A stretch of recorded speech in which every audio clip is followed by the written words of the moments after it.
La entrevista en Telematutino 11, gente importante, a tratar temas importantes. Nos acompaña un joven brillante, politólogo, embajador, el licenciado Yacel Román González. Él es embajador interno del Ministerio de Relaciones Exteriores, pero también ha sido viceministro, es analista y politólogo. Muchísimas gracias. Para mí es un gran honor estar compartiendo con esta gran audiencia para hablar varios temas. Desde luego, como bien mencionaron, República Dominicana continúa su trayectoria democrática, que es algo que nunca podemos tomar por sentado, porque lo que aquí ya es norma, en otros lugares no es nada menos que un milagro. Exacto, que luchando por eso. Que el voto pueda ser lo que defina quién los gobierna. Aquí eso ha costado mucho y vale la pena no solamente celebrarlo, sino reconocerlo para poder preservarlo. Una radiografía rápida del discurso del presidente. Claro, es un discurso como bien había anunciado el presidente a lo largo de estos últimos meses, que recopiló lo que hizo durante un gobierno golpeado por la pandemia, golpeado por la guerra, golpeado por flujos internacionales que afectaron al mundo entero, pero que terminó siendo exitoso. Incluso si vamos a la región latinoamericana, de 18 procesos electorales que hubo en los últimos 5 años, hasta ahora los únicos 2 gobiernos que han sobrevivido han sido el salvadoreño y el dominicano. Yo sé que a lo mejor usted piensa, pero bueno, en Paraguay el Partido Colorado se mantuvo, sin embargo, en Paraguay ese partido dominante hegemónico ganó fue la facción opositora dentro del mismo gobierno. Entonces eso no pasa en automático. Perdón, porque Jacqueline comentaba, y yo lo marginalmente, Claro, que normalmente no se hace un recuento en un discurso inicial de la gestión pasada, y el presidente realmente hizo una rendición de cuentas. en muchas ocasiones sí se hace. Por ejemplo, miren, en el 1970, cuando Joaquín Balaguer asumió por segunda ocasión consecutiva fruto de elecciones la presidencia, que fue un discurso bastante largo, tenía ahí como invitado a Luis Aferré, gobernador entonces de Puerto Rico. Le dedicó los primeros 25 minutos a hablar de todo el tema de la austeridad, la guerra y demás. En el 74, Balaguer le dedicó gran medida a hablar sobre lo que sería la transición y profundizar más que todo sobre el intento de sumar a los opositores que no participaron en las elecciones al gobierno, como terminó pasando. Recordaremos a Ángel Miolán, secretario de Turismo, entre muchos otros. En el 82, a pesar de que era un mismo partido en el gobierno, pero el presidente Guzmán no logró llegar por la trágica muerte que sabemos, el presidente Jorge Blanco le dedicó casi el 70% del discurso a hablar de la crisis que vivía República Dominicana. Ya en el 90, específicamente, Balaguer habló sobre el problema de los flujos inorgánicos que habían significado gran inflación. Le dedicó los primeros minutos a todos los ataques de fraude que hubo en esas elecciones. En el 94, la última ocasión que participa Joaquín Balaguer como presidente entrante, desde luego, fue un discurso de solamente 25 minutos. Habló sobre los proyectos que tenía en los últimos 2 años, que los repetía varias veces en este gobierno de 2 años, y gritaba a la asamblea, ¡no! Y él repetía 2 años, que fue lo que me comprometí, y gritaba a la asamblea, ¡no! En el 2008, Leonel Fernández habló más que todo en ya su segundo periodo consecutivo, pero tercero en general, más que todo se enfocó en lo concerniente a la crisis internacional que ya se veía en ese momento. Fue mucho más optimista de lo que quizá debió haber sido, porque ya sabemos que en el 2009 la crisis nos golpeó, quizá no tanto como lo hubiese hecho en otro contexto, porque en el 2008 tuvimos la dicha de que Barrick Gold trajo la inversión más grande en la historia de Centroamérica. Eso significó que en vez de recesión, lo que tuvimos fue desaceleración, 0,9% de crecimiento. Sin esa inversión probablemente hubiésemos tenido 2 puntos porcentuales por debajo de cero. Entonces sí es una norma que se le dedique a algo. Una norma dominicana, pero cuando se inaugura un nuevo gobierno, cuando se elige un presidente para un cuatrenio a futuro, se supone que debe hablar de lo que va a hacer en esos 4 años. Es una modalidad dominicana, primero hacer un discurso kilométrico, en el caso del presidente Abinader, gracias a Dios no fue tan largo, pero se estila que hacen ese recuento, y ese recuento se hace en otro escenario. Claro, y sí vale la pena tomar en cuenta algo que quizá pasó un poquito desapercibido por el presidente Luis Abinader, respetando justamente el tiempo de no solo quienes estaban ahí presentes, sino quienes lo veían por la cámara, ya que el presidente del Poder Legislativo saludó por nombre a todos los dignatarios asistentes.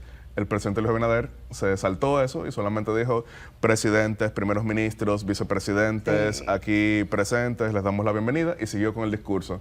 Tradicionalmente habíamos visto que el presidente del Senado leía los nombres de todos los asistentes y después el presidente de la República leía el nombre de todos los asistentes. Pero más que todo el discurso del presidente, a pesar de hacer ese recuento del primer cuatrenio, al mismo tiempo le dedicó más que todo una hoja de ruta sobre la agenda de reformas que deberá implementarse en este gobierno. Reforma constitucional, reforma fiscal de la economía, reforma de la educación, reforma del aparato productivo. República Dominicana, que no ha tenido una seria reforma económica desde 1991, que fue la última vez que se transformó el aparato productivo en un contexto de crisis, porque precisamente hacía referencia al discurso del presidente Balaguer del 90, inflación 110%, desaceleración, escasez, inorgánicos y demás. En ese momento es que se transforma nuestra economía y todavía estamos viviendo esa reforma. En el 97 el presidente Fernández intentó hacer un proceso de reforma económica, pero tenía solamente un senador y 13 diputados, la minoría más ínfima de gobernante alguno en la historia de República Dominicana. Le tumbaron absolutamente todo. Incluso usted recordará que en el 97 le tumbaron el presupuesto al doctor Leonel Fernández, no pudo siquiera aprobarlo. Después de ahí lo que hemos tenido son parches tributarios, pero todavía no tenemos un sistema fiscal que permita aumentar la inversión al mismo tiempo que disminuir la deuda y mejorar las recaudaciones. Porque ahora mismo, en un año mayormente positivo, recaudamos 13% del Producto Interno Bruto, pero en un año normal gastamos quizá 18, 19% del Producto Interno Bruto. Eso quiere decir que todos los gobiernos tienen que entonces intentar cerrar ese déficit con la emisión de deuda. En la medida que mejoren las recaudaciones, nosotros podemos disminuir la deuda y al mismo tiempo también aumentar la inversión, que fue lo mismo que pasó en el 91. Tenemos deuda 83% del Producto Interno Bruto, pero con la reforma arancelaria y tributaria bajamos la deuda de 83% a 21%, al mismo tiempo que aumentó la inversión y la cantidad de obras que se hicieron en ese periodo son recordadas por todos. Ahora, no se trata de la misma receta de aquel momento porque la economía es drásticamente diferente. Usted que ha estado en la Junta Monetaria conoce muy bien que, a diferencia en ese momento que estaba relativamente claro que era lo que había que hacer, ahora mismo va a haber que utilizar bastante de creatividad porque los flujos se han transformado en el mundo entero y el desafío que tenemos todos es cómo recaudar mejor, cómo incentivar y disminuir la informalidad, que también se relaciona con lo otro que mencionó el presidente, que es la transformación de la seguridad social, pero eso solamente es posible con una informalidad más baja que la que tenemos ahora mismo. Bueno, yo no sé si alguien ha hecho un reporte, un recuento, un análisis de las cosas que prometen los presidentes en los programas de gobierno, la que dicen en su discurso y la que finalmente logran hacer. A veces la diferencia, sin hacer mucha profundidad en la misma, se quedan muy pálidos en cuanto a las grandes cosas que ofrecen y a lo poco que pueden realmente hacer. Obviamente que es bastante ambiciosa la agenda del presidente, no solamente por las reformas. Vamos a suponer que con la mayoría que tienen en las cámaras legislativas pueda pasarla. El tema es echarlas a andar y que sean una realidad. Entonces, de lo que se dice a lo que se hace, Yaxel, ¿qué es lo que debemos mejorar en la República Dominicana? Comencé precisamente por el tema de las recaudaciones, que sin inversión, sin infraestructura acorde con las necesidades de los tiempos, va a ser muy difícil avanzar más allá de nuestro vecindario. ¿A qué me refiero con más allá de nuestro vecindario? República Dominicana es la economía más sólida del Caribe y Centroamérica soberana. República Dominicana es el país con mejor infraestructura dentro de lo que es esta misma subregión. Sin embargo, Andy Dawager tiene un artículo en el que publicó que debíamos dejar de sentirnos felices de ser el mejor de los losers. Era como de los perdedores. De los perdedores. Y desde luego es algo que nos llena de orgullo. Pero bueno, pero es mejor ser algo, ¿verdad? En el país de los ciegos, el tuerto es rey. Claro. Pero, ¿qué dijo el presidente justamente en su rendición de cuentas, en su discurso de toma de posesión? Habló de República Dominicana desarrollada para el año 2036. Esa es la hoja de ruta. Es algo que no lo va a ver él como presidente, pero es algo en lo que las decisiones que se tomen ahora sentarán las bases, que pueda ser un consenso. De nuevo, usted que ha estado en la Junta Monetaria sabe muy bien que todos los países que han logrado avanzar es precisamente porque establecen esa hoja de ruta de forma tal de que, aunque cambie el signo político incluso en el gobierno... Qué bueno que lo mencionas, porque eso se llama una planificación estratégica, pero eso se llama también una visión para el futuro y tiene otro nombre de diseño de políticas públicas. Claro. Ahí. Pero cuando se diseñan las políticas públicas, habrá un compromiso, deberá haber un compromiso, no solo del partido del gobierno, sino que los opositores entiendan que esa es la ruta y que aunque cambie, como tú dices, el signo político, eso tiene que continuar. Y eso no continúa en la República Dominicana. Pero ¿qué hizo el presidente? A veces hasta con el mismo partido. Claro. Bueno, pero con otro en la cabeza no se sigue. Sí, bueno, pequeño paréntesis, ahora que habla del mismo partido. República Dominicana, y a veces cuando uno dice el único país, eso suena como un disparate que no se inventó porque el mundo es tan grande, pero sí. República Dominicana es el único país hispano en el que el IVA, el impuesto al valor agregado, no se llama IVA, se llama ITEVIS. Primero era ITEVI, pero después le agregaron la S. Y usted sabe muy bien que hay una razón por ello. El Congreso del Partido Revolucionario Dominicano... Que debería ser ITBITS, porque no, le quitaron la... Claro. Pero está bien. Pero en el gobierno de Antonio Guzmán, después de la caída de los precios del azúcar, el déficit que eso significaba, se presentó una propuesta de IVA. Y fueron los diputados del Partido Revolucionario Dominicano que les rechazaron esa propuesta para después, cuando llegó el siguiente gobierno del Partido Revolucionario Dominicano, darse cuenta, necesitamos esto, pero como tomamos el IVA, no podemos ahora ponerle ese mismo nombre, vamos a inventarnos algo nuevo. Pero es un IVA. Entonces sí hay tradición de choques entre representantes de un mismo signo político. Ahora, de nuevo, cuando el presidente ganó en mayo con la mayoría más amplia que ha visto un sistema democrático en República Dominicana, 146 diputados. En el Senado es la misma mayoría tradicional que tenemos porque es uninominal, 29 es 90% del Senado. ¿Qué él hizo? Buscó reunirse con Leonel Fernández, líder de la oposición, con Abel Martínez, candidato del Partido de la Liberación Dominicana, porque esto no puede ser solamente la imposición o la decisión de un gobierno, sino que tiene que ser un consenso, que podemos tener diferencias legítimas sobre quizá gastar más aquí, gastar menos allá, pero una ruta país, que es algo que se ha intentado en otros momentos, pero lamentablemente no ha funcionado. El hecho de que el presidente Luis Abinader ha reiterado que el 16 de agosto del 2028 se acaba el presidente Luis Abinader, pero no se acaba el dominicano Luis Abinader, es lo que permite que esto pueda seguir más allá de sus propias estrategias. Diferente. Vamos a hablar de eso, pero yo quería brevemente, antes de la despedida. El presidente se refirió a Venezuela. A mí me encantó esa parte. Sin embargo, he escuchado voces aisladas que han cuestionado que ese no era el escenario para referirse a eso, que República Dominicana no debe de intervenir en la situación interna de Venezuela. Tú que eres embajador y que manejas ese tema, ¿fue correcta la alusión?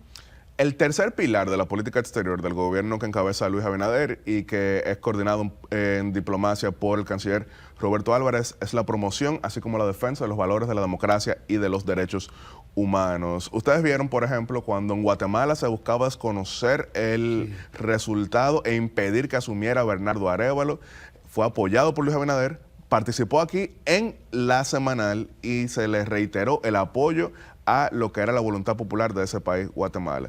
Y estamos hablando de un país que no tiene ese vínculo tan grande como lo tiene Venezuela con República Dominicana. Y en ese contexto, nosotros no podemos, ni siquiera solamente hablando de gobierno, no podemos como país, como pueblo, voltear la mirada cuando se busca ignorar una ventaja de más de 4 millones de votos que sacó la oposición por encima del gobierno actual. Entonces Luis Abinader hizo lo correcto. Es el sentir de la mayoría de los dominicanos cuando dice que nuestro país estará donde sea, cuando sea y ante quien sea. En el caso guatemalteco era contra la derecha que quería impedir que un progresista asumiera. En el caso de Venezuela es contra un segmento que pudiéramos decir es un poquito más a la centro-derecha, pero es coherente con los lineamientos de política exterior. Con tu permiso, Yaceli, don amable televidente, nos vamos a comerciales. Nos quedan todavía muchos temas de interés con este joven embajador.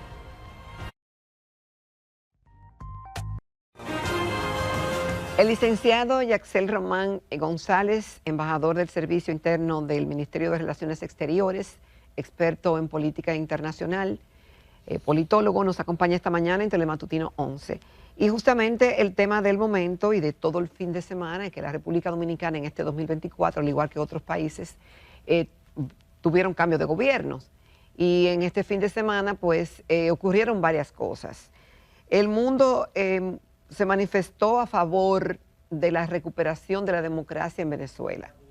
Y yo pienso que ha sido un plus a favor del gobierno de Luis Abinader y del Ministerio de Relaciones Exteriores, que en medio del escenario de la toma de posesión lograran una declaración conjunta, única en este momento, ¿verdad?, en el escenario mundial, sobre Venezuela, donde los países firmantes que están reunidos, que estuvieron reunidos en Santo Domingo, llaman a la sensatez, a la cordura y al retorno de la democracia en Venezuela y al respeto de la voluntad popular. Y el hecho de que firmaran, ahí fueron 22 entre jefes de Estado y representantes, República de Argentina, Canadá, Chile, la República Checa, Costa Rica, no lo voy a mencionar todo, entre otros. ¿Qué valor tú le ves a esa declaración y que se reprodujera en la República Dominicana? Vamos a quizás ser un poquito poéticos en ese sentido, pero República Dominicana, que durante 31 años estuvo bajo el yugo dictatorial más feroz que uno pueda imaginarse, que era siempre el ejemplo de todo el autoritarismo posible, y que hoy en día seamos un faro de luz democrática en nuestra región, yo creo que es algo que nuevamente debe hacernos sentir orgullosos, pero al mismo tiempo reconocerlo para poder siempre preservarlo, porque en una época era Venezuela ese gran centro democrático, y miren cómo lo perdió. Hoy estamos en solidaridad, propugnando, promoviendo y defendiendo que se respete el voto popular, no solamente en solidaridad con ellos, sino también en solidaridad con nuestra propia democracia que ellos mismos apoyaron en su momento. Cuando vemos entonces a estos 9 gobernantes aquí presentes, cuando vemos a los representantes de 22 países y la Unión Europea, y la Unión Europea, de todas las ideologías posibles, porque por ejemplo, cuando uno piensa en la derecha, uno no piensa en Chile con Gabriel Boric, el mismo caso de Guatemala, Bernardo Arévalo, progresista, Canadá, del Partido Liberal de Justin Trudeau, entre varios otros, la misma España, que obviamente ahí gobierna el Partido Socialista Obrero Español. No se trata de una declaración ideológica, sino de una declaración democrática realmente liberal, y ahí vimos al canciller Roberto Álvarez en representación del presidente Luis Abinader leyendo dicha declaración, y lo que esperamos es que esto pueda ser un llamado a la sensatez, que pueda ser útil, porque también significa mayor paz para todos nosotros. Pero es un éxito del ministerio y del gobierno, esa declaración, producir esa declaración justamente en estos momentos, donde vemos manifestaciones de todo el mundo, de muchos países del mundo, mar humano manifestándose para que se respete la voluntad popular que ejerció el voto en Venezuela. República Dominicana es la capital democrática ahora mismo de toda la región, en un momento que la política es cada vez más inestable en todo nuestro hemisferio. Aquí vemos que, por ejemplo, el año 2020, tras 16 años de un mismo partido político en el poder, solamente hizo falta el primer boletín para que se reconociera el resultado, y se hizo una transición en un mes pandémico y no hubo nunca duda de si se iba a entregar el poder. 2024, elecciones nuevamente, y vimos la llamada de uno de los candidatos, el tuit de otro y demás. Son cosas que a veces tomamos por sentado, pero desde luego este gobierno lo reconoce, lo promueve, pero también con responsabilidad resalta que nada sucede en automático. República Dominicana, y estamos hablando por ejemplo de reformas constitucionales, procesos previos. República Dominicana no siempre fue tan estable. Por ejemplo, solamente en los primeros 100 años de nuestra historia, República Dominicana tuvo 50 gobiernos. Solamente en ese primer siglo, República Dominicana tuvo 30 guerras civiles. Solamente en ese primer siglo, República Dominicana tuvo 28 constituciones, resultados casi todas de esas guerras que se llevaban a cabo. Y después de eso, o sea, ya conocemos lo que es la tiranía, golpes de Estado, intervenciones militares. Entonces, lo que hoy pareciera normal es el resultado de un liderato responsable que en el momento clave, después de la Guerra Civil del 65, decidió apostar por la moderación. Eso no sucedió en todas otras partes. Hay lugares donde se acabó formalmente la guerra civil, pero el discurso guerra civilista siguió. Aquí contamos con el presidente Joaquín Balaguer, con el profesor Juan Bosch, con el doctor José Francisco Peña Gómez, y hoy en día contamos desde luego con un presidente Luis Abinader que reconoce ello, con un canciller Roberto Álvarez que promueve eso, y también con un gabinete presidencial alineado y un poder legislativo alineado con ese tercer pilar que mencioné, que es la promoción, así como defensa de los valores de la democracia y de los derechos humanos. Ya sé, el presidente también habló de Haití. Sí. Y hizo su llamado a la comunidad internacional al apoyo de Haití, y dijo que ya República Dominicana ha hecho todo lo más que podía. Pero cuando uno ve las cifras de los muchachos haitianos en la escuela, de la parturienta y el costo en el sector salud, de cómo vemos más haitianos en las calles, en los polos turísticos, en todo el país, y el temor a futuros conflictos sociales y el hecho de que se pueda hasta cambiar nuestra demografía a la vuelta de una década o más, porque la tasa de natalidad se ha reducido en República Dominicana, pero de los haitianos no, ni el ingreso. Es decir, ¿qué va más allá como política de Estado por parte del presidente Abinader para que él no le toque ese problema en el futuro histórico de que en su gobierno se aumentó de manera desproporcionada la población haitiana?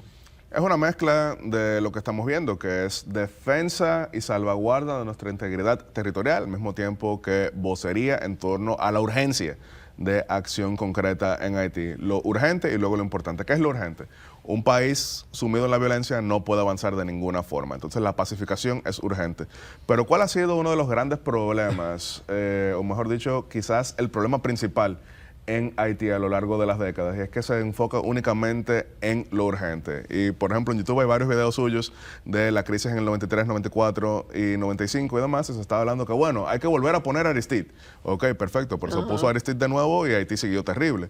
Después entonces hay que sacar a Aristide, pero salió Aristide y Haití siguió terrible porque de nuevo, lo urgente, pacificarlo, pero después hay que dotarlo de una institucionalidad que permita una gobernabilidad tendiente a reformas. Hay que dotarlo. ¿Quién se lo debe dotar? Porque hay algunos que dicen que el problema de Haití deben resolverlo los haitianos y otros que la comunidad internacional debe hacer un papel. Bueno, ¿Es un mix o qué? La pacificación es imposible sin apoyo internacional. Si Haití pudiera estar en paz sin necesidad de fuerzas extranjeras, lo hubiese logrado en otro momento. Ahora, ya después, lo que es la arquitectura constitucional, eso sí tiene que ser un gran acuerdo haitiano, porque de nuevo, y me estoy riendo por lo siguiente que voy a mencionar, se ironizaba mucho que el sistema semipresidencial francés solamente le servía a los franceses.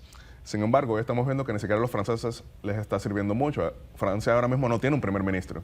Haití se inspiró en el sistema francés, en el cual hay un presidente que es jefe de Estado y gobierno, pero delega poderes de gobierno en un primer ministro que debe ser validado por el Parlamento. Eso suena bellísimo, pero requiere una cultura política tan avanzada que lamentablemente Haití no tiene, pero no solamente Haití, la mayoría de países latinoamericanos no la tienen. Entonces, si la audiencia entra ahora mismo a Google y escribe lista de primeros ministros de Haití, va a ver que solamente del 2000 al 2019, ni siquiera entramos en el magnicidio, del 2000 al 2019, Haití tuvo 18 primeros ministros y con eso colapsaba siempre el gabinete y demás. Entonces, la arquitectura constitucional no funciona y eso no permite reformas, no permite avanzar. Y las reformas son la clave del desarrollo, por eso, volviendo a relacionarlo con lo que sucede en República Dominicana, este es el momento preciso de transformar nuestra economía, nuestra educación, nuestro aparato productivo, nuestra infraestructura, nuestra arquitectura y demás.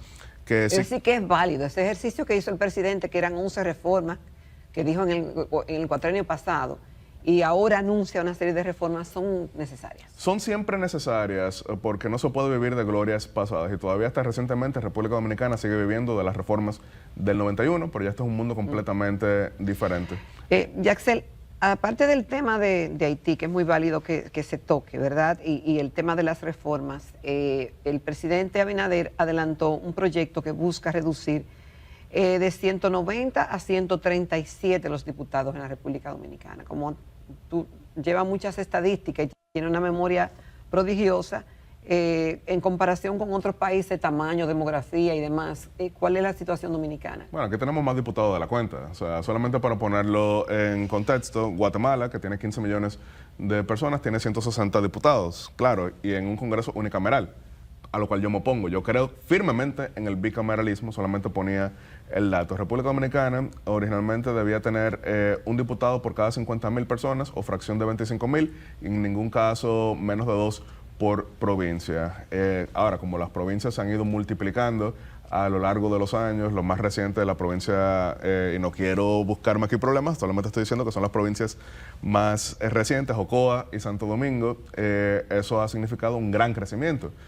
Para ponerlo en contexto, hasta 1990 República Dominicana tenía 120, después crecimos a 149, ahora entonces 190 con 7 en el exterior, 5 a nivel nacional. Eso es una hipertrofia que no tiene sentido. Entonces el presidente Luis Abinader, de manera sensata, y claro, no solamente él, porque no fue que él se sentó y dijo, mira, esto es todo, sino que tiene un equipo de asesores, entre los cuales está la consultoría jurídica del Poder Ejecutivo, disminuir los diputados territoriales, a la vez que ampliar dentro de esa misma cifra de 137, los diputados nacionales. Ahora, eso a nivel del lenguaje constitucional, pero yo sí creo que dentro del lenguaje de la ley electoral, eso debe ser complementado. Por ejemplo, yo creo que los 20 diputados nacionales que se están proponiendo, en la ley electoral debe establecerse que sean por una boleta, Votación. una boleta en la que se pueda marcar. Yo y te, el yo te iba a voto. hacer la pregunta Sí. porque, caray, aumentar de 5 a 20 diputados que es por arrastre o por alguna metodología, pero que no es por voto directo, entonces no tiene sentido. Por eso yo creo que en la ley electoral, porque eso no tiene que ser en la Constitución, en la ley electoral debe incluirse que sea por voto directo con un umbral mínimo de entrada que pudiera ser 2% y demás, y eso permitiría Entonces mayor... sería voto nacional. Sí, porque son diputados nacionales. Por ejemplo, Colombia tiene un Senado que es nacional. Se eligen 100 senadores en todo el territorio, en una misma circunscripción, y cada partido que logra más de 3% entra senadores en esa proporción. Yo creo que con los 20 diputados nacionales, al establecer una boleta y voto preferencial y con un umbral mínimo de 2%, eso incluso dinamiza más lo que sería la competencia. Porque ahora mismo, con solamente 5 diputados nacionales, se desincentiva lo que serían coaliciones alternativas. Vamos a ponerlo de la siguiente manera. Y sin boleta y sin voto preferencial. Nosotros tres somos 3 partidos alternativos minoritarios. Usted tiene 0,7%, yo manejo quizás 0,25% y Jacqueline maneja quizás 0,4%. Dame más, mí, dame más. Bueno, si fuéramos juntos, probablemente sacaríamos un diputado nacional, pero como es sin boleta y sin voto preferencial, Jacqueline y yo no queremos aliarnos a usted porque usted va a querer encabezar la boleta y entonces nosotros estamos fuera de competencia desde antes de votar. ¿Por qué yo me voy a desligar de mi posibilidad de diputado sin pudiera siquiera competir? No lo voy a hacer. Ahora, en el momento que hay voto preferencial, vamos los 3 juntos, va a salir uno y que salga el mejor, quizás probablemente eso fomenta mayores acuerdos. Por ponerle un caso, Opción Democrática y Alianza por la Democracia, 2 partidos minoritarios progresistas pequeños. Uno sacó eso mismo, 0,70%, y otro sacó 0,49%. Ninguno sacó diputado nacional, los dos presentaron boleta completamente sola. Alianza por la Democracia, Carlos Sánchez, Opción Democrática, Minú Tavares Mirabal. Pero porque una alianza hubiese significado solamente o va uno o va otro. Si hubiese voto preferencial, quizás o salía Carlos o salía Minú. Y lo que hay es que se quedaron fuera. Entonces yo sí creo que hay que reformar el proceso electoral en muchos sentidos. Y eso pudiera ser un programa completo porque también otra cosa. Hay muchas cosas. Y hablando de Y la eso, unificación de las elecciones. sí, pero como tenemos poco tiempo, Ramón, si tú me permites añadirle algo, además del tema de la unificación de las elecciones, la pegamos, la despegamos, la unimos, la nos unimos. El tema del alcalde de La Vega, Kelvin Cruz, que fue de los más votados, y renuncia y es nombrado ministro de Deportes. Se supone que, ¿cómo queda el electorado que votó por la propuesta de ese alcalde y después el alcalde le dice, chao, me voy para otra posición, que es más importante? Bueno, eso es algo muy común, obviamente no había sucedido tan recientemente, pero en el año 2020 una de las diputadas más votadas en el país entero Sí. fue Josefa Castillo, de la circunscripción 3 de Santo Domingo, y ella pasó a ser superintendente de valores. Nelson Arroyo. De seguros. Sí, de seguros. Nelson Arroyo, que logró 28,000 votos, el más votado en la historia de San Pedro, y pasó a ser del Indotel. Por ejemplo, en el año 2014 vimos que Marino Collante, que era diputado de Santiago, pasó a ser director aeroportuaria. Pelegrín Castillo, que era diputado, pasó a ser ministro de Energía y Minas. En el 96, cuando llega el Frente Patriótico a ganar las elecciones, pero el PLD se queda con el gobierno 100%, vimos que buena parte de sus líderes eran diputados y pasaron a ser ministros. Por ejemplo, Danilo Medina era diputado y pasó a ser ministro de la presidencia. Está bien, pero eso es una práctica dominicana. Pero, No, en el mundo entero. En el mundo entero. Pero ¿cómo se ve eso? Decir, porque yo te voto a ti para que tú me representes, que dicho sea de paso, a veces no. Cuando ya están en el Congreso no representan a sus votantes, sino a lo que diga el gobierno, el partido de gobierno al que pertenecen. Entonces, esas son distorsiones en cierta forma de cómo hacer la política y cómo manejarse. No necesariamente, hay lo que se llaman candidaturas testimoniales que buscan precisamente pues, fortalecer... Ganar la provincia. O sumarle. Mira, por ejemplo, en el sistema parlamentario español, Felipe González, ex presidente, ha sido candidato en casi todas las elecciones, pero siempre en una posición que no es la de salir, porque entienden que lo ven ahí en la boleta y eso les suma de diversas formas. Puede gustarnos, puede no gustarnos, pero de nuevo es algo muy común en buena parte del mundo, y por eso ponía el caso de que cuando gana un partido, el gobierno, muchas veces sus principales representantes se encuentran en órganos ya sean municipales o legislativos y se suman. Ponía el caso 96, el PLD, que nunca había estado en el gobierno, todos sus líderes eran o diputados o regidores y demás, y buena parte de ellos entraron. Danilo Medina pasó a ser ministro de la presidencia y Reinaldo Pared fue que lo sustituyó como diputado, Monchi Fadul y demás. De nuevo, el alcalde Kelvin Cruz, que ya había cumplido 2 periodos, siendo probablemente el líder más popular municipal de lo que es el Cibao, presidiendo FEDOMU, la Federación Dominicana Sí, de Municipios. Yo creo que incluso para los veganos es bastante más auspicioso tener a un representante suyo en el gabinete, en adición a otro vegano, como lo es el ministro de Agricultura, Limber Cruz. Probablemente algún otro vegano no me está llegando a la mente de inmediato, pero mientras tanto, La Vega tiene 2 ministros. Yatzel, muchísimas gracias. Yo te esperamos pronto. Claro que sí, un Bueno, verdadero placer. Muchas gracias. Nos vamos a comerciales, retornamos con la recta final del Telematutinos